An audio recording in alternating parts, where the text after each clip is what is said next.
Hey guys, welcome back to Daily Hope. My name is James Walton. I am the 4th through 6th grade pastor, and I have the privilege of leading you in today's devotional.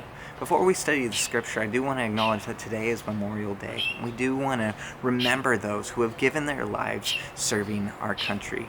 And if you are a family who has lost a loved one, we want you to know we are thinking about you and praying for you today.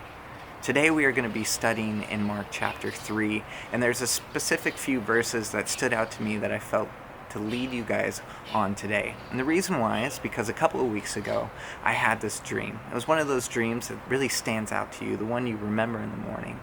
And in this dream there was almost a battle being fought. And as the battle was raging on, there was a moment where I felt the power of God go forth and the glory of God being revealed in everything that I could see. It was an amazing experience and moment in that dream. But there was a key part, and I looked over in the dream and I saw this large, strong man. He was on his knees, his hands behind his back, and his feet and his hands were bound together. In our scripture reading today, there is a part where Jesus speaks exactly to this imagery.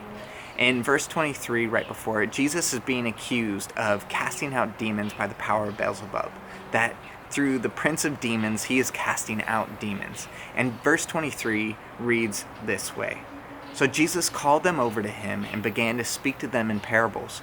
How can Satan drive out Satan?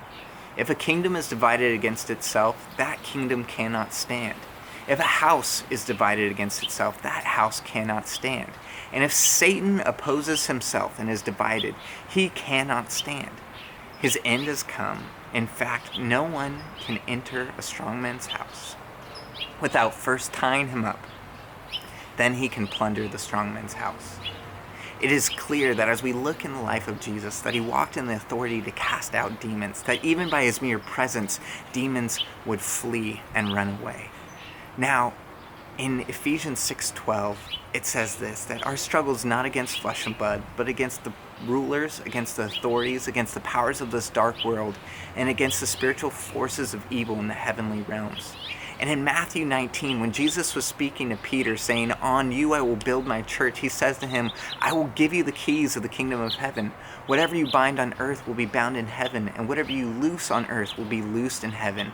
And even right before the verses we read in Mark, Jesus gathers the 12 disciples and gives them the authority to cast out demons.